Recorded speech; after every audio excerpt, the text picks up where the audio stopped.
আসসালামু আলাইকুম। কুকিং হাউসে সবাইকে স্বাগতম জানাই। আজকে রান্না করব খুবই মজাদার একটি মাছের ঝোল তরকারি। আর এই মাছের ঝোল তরকারিটা আজকে রান্না করব কচুরমুখী এবং রুই মাছ দিয়ে। কচুরমুখী দিয়ে রুই মাছের এই ঝোল তরকারিটা খেতে অনেক বেশি মজাদার হয়। সাদা গরম ভাত দিয়ে খেতে ভীষণই ভালো লাগে। প্যানে পরিমাণ মতো তেল দিয়ে দেব। এখন এই তেলের মধ্যে দিয়ে দেব আগে থেকে হলুদ লবণ মেখে রাখা মাছ। আমি এখানে 3 টুকরো রুই মাছ নিয়েছি। রুই মাছটা এখন আমি হালকা লাল করে ভেজে নেব। ঝোলের মাছ খুব বেশি কড়া করে ভাজলে শক্ত হয়ে যাবে, হালকা ভেজে নিলেই হবে এই মাছটা। মাছটা কষিয়েও রান্না করে নেওয়া যাবে, আবার এভাবে ভেজেও নেওয়া যাবে। এপিট ওপিট উল্টে আমি মাছগুলো হালকা লাল করে ভেজে নিয়েছি। এখন মাছগুলো তেল থেকে তুলে নেব। এখন এই তেলের মধ্যে দিয়ে দেব মিডিয়াম সাইজের একটা পেঁয়াজ কুচি। পেঁয়াজটা হালকা একটু ভেজে নেব। চাইলে এখানে পেঁয়াজ বাটাও ব্যবহার করা যাবে। পেঁয়াজটা হালকা ভেজে নিয়েছি। আমি এখানে কচুরমুখী নিয়েছি আর নিয়েছি আলু। কচুরমুখীর খোসা ফেলে দিয়ে আমি খুব ভালোভাবে ধুয়ে পরিষ্কার করে নিয়েছি। আর কচুরমুখীগুলো বড় ছিল, আমি একটু ছোট টুকরো করে কেটে নিয়েছি। সাথে ছোট সাইজের 2টা আলু নিয়েছি। কচুরমুখীর সাথে আলু মিক্স করে রান্না করলে খেতে ভালো লাগে, তবে আলু ছাড়াও রান্না করে নেওয়া যাবে। এখন পেঁয়াজের সাথে কচুরমুখী আলু একসাথে মিলিয়ে ভেজে নেব।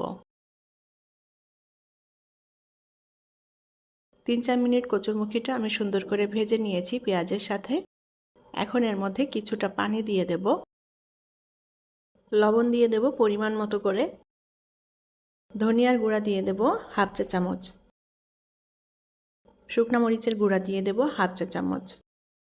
হলুদের গুঁড়া দিয়ে দেব হাফ চা চামচের থেকে কম পরিমাণে। ভালোভাবে নেড়ে চেড়ে এখন কচুরমুখীটা কষিয়ে নেব। যে পানিটা দিয়েছি পানিটা টানিয়ে নিতে হবে, আর এই পানিটা দিয়েই কচুরমুখী সুন্দর মতো সেদ্ধ হয়ে যাবে। ঢাকনা দিয়ে ঢেকে দেব। 6-7 মিনিট ঢাকনা দিয়ে ঢেকে রান্না করে নিয়েছি। কচুরমুখীগুলো সুন্দর মতো সেদ্ধ হয়ে গিয়েছে। যে পানিটা আছে পানিটা টানিয়ে কষিয়ে নেব সুন্দর করে। কচুরমুখীগুলো ভালোভাবে সেদ্ধ করে নিতে হবে, তা না হলে অনেক সময় কচুরমুখীতেও কিন্তু গলা চুলকায়। কাঁচা কাঁচা থাকলে এটা একদমই খাওয়া যাবে না, যার কারণে কচুরমুখীটা সুন্দর মতো সেদ্ধ করে নিতে হবে।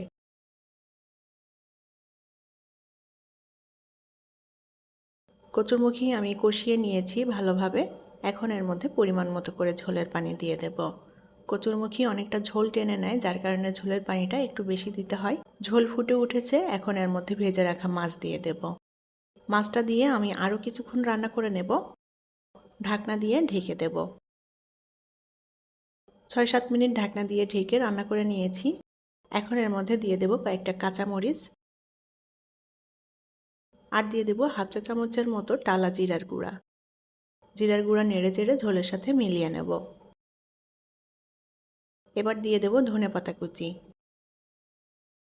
আলতো করে নেড়ে চেড়ে মিলিয়ে নেব। আবারও ঢাকনা দিয়ে ঢেকে দেব। 3-4 মিনিট ঢাকনা দিয়ে ঢেকে রান্না করে নিয়েছি।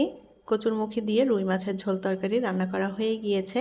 ঝোলটা আমি একটু পাতলা রেখেছি, কারণ এই ঝোলটা ঠান্ডা হয়ে গেলে অনেকটাই টেনে যাবে।